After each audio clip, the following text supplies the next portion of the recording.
Allez, on parle d'un grand événement qui va se dérouler durant 3 jours avec Sacha Lemaire. C'est du parcours. Est-ce que c'est, Sacha, cet événement à la Rotonde, à Strasbourg, est-ce que c'est un vrai événement exceptionnel? Ah oui, tout à fait. Oui, oui. La Fédération de parcours fait cet événement depuis 5 ans et on change de ville chaque année. Donc là, pour la première fois, on est à Strasbourg, donc on est bien content de pouvoir faire découvrir notre pratique. Combien de personnes vont venir, vous pensez, durant ces 3 jours? Alors, on va avoir à peu près 500 pratiquants, Ouais. donc c'est-à-dire 500 athlètes. Qui sont déjà bons, qui ont déjà un niveau. Qui sont déjà bons, qui ont déjà un niveau. Et on imagine entre 500 et 1000 spectateurs à peu près. Alors, vous voulez savoir à quoi ressemble cette manifestation? Vous nous avez donné des images. C'était à Rouen, c'est ça? C'était l'an dernier? À Roubaix. À Roubaix, regardez, c'est impressionnant.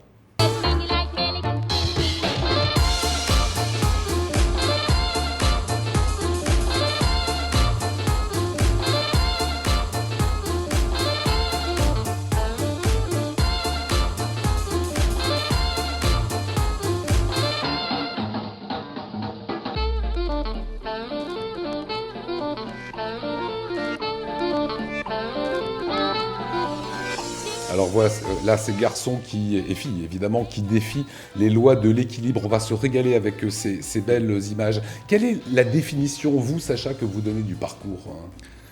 Pour faire simple, je dirais, c'est d'aller d'un point A à un point B de la manière la plus rapide et la plus efficace possible. Mais tout à l'heure, au maquillage, je vous ai dit, tiens, c'est un sport exceptionnel. Il m'a dit, c'est pas un sport.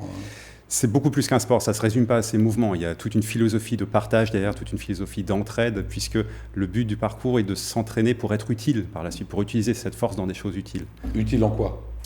Utile dans la vie de tous les jours, utile pour aider les gens, utile pour aider son prochain. D'accord. Nous, on est en train de voir avec Sabrina Keller des images magnifiques de gens qui font du sport, et vous dites que derrière, il y a une philosophie qui a de l'utilité, quoi. Oui, oui. Le but du jeu n'est pas de s'entraîner pour faire sensation, mais plus pour se renforcer soi-même et pour pouvoir utiliser cette force ensuite mentale et physique pour aider son prochain. Alors aujourd'hui, vous êtes le vice-président de la Fédération de parcours, et pourtant, vous n'en faites que depuis 4 ans. Qu'est-ce qui a fait, il y a 4 ans, que vous avez dit, tiens, ça, j'ai vraiment envie de le faire, quoi? Moi j'ai toujours fait beaucoup de sport. Je suis tombé dans le parcours un petit peu par hasard, puisque je m'intéressais beaucoup au fitness en milieu naturel. Et quand je suis arrivé chez Pecastras, donc l'association ici de Strasbourg, j'ai découvert une équipe de gens vraiment très sympas, très ouverts, très accueillants, très chaleureux. Et j'ai ensuite découvert la fédération de parcours et j'ai vu ce même esprit d'ouverture, cette même volonté de changer le monde, et ça m'a tout de suite séduit. Alors le parcours, c'est du franchissement, hein, c'est ce qu'on pourrait voir et raconter comme cela. Ce sont des barrières physiques parfois à passer, mais il y a aussi des barrières mentales. Encore faut-il pouvoir y arriver. Écoutez.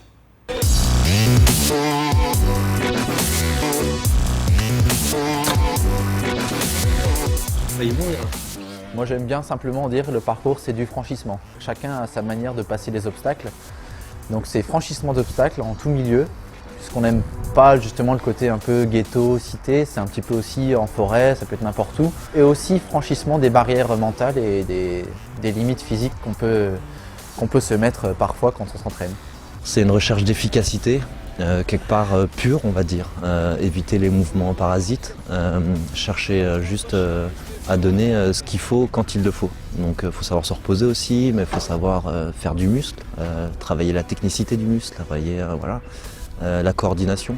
Il faut savoir sauter, donc c'est de l'impulsion, il faut savoir freiner un mouvement avec les bras, c'est très complet. Faut développer les réflexes de survie. Donc, tiens, si je tombe comme ça, comment est-ce que je peux me rattraper? Je peux rouler de telle manière, peut-être aller m'accrocher à tel endroit. Voilà, Sacha avec nous, il y avait votre président qu'on a vu. Oui. De la fédération. Oui. La prise de risque, quand on voit des gens qui sautent, qui se retiennent à rien de blocs en béton, qui peuvent fracasser un tibia, etc. Comment est-ce qu'on gère ça quand on fait du parcours, hein? Avec beaucoup de prudence et avec beaucoup d'entraînement.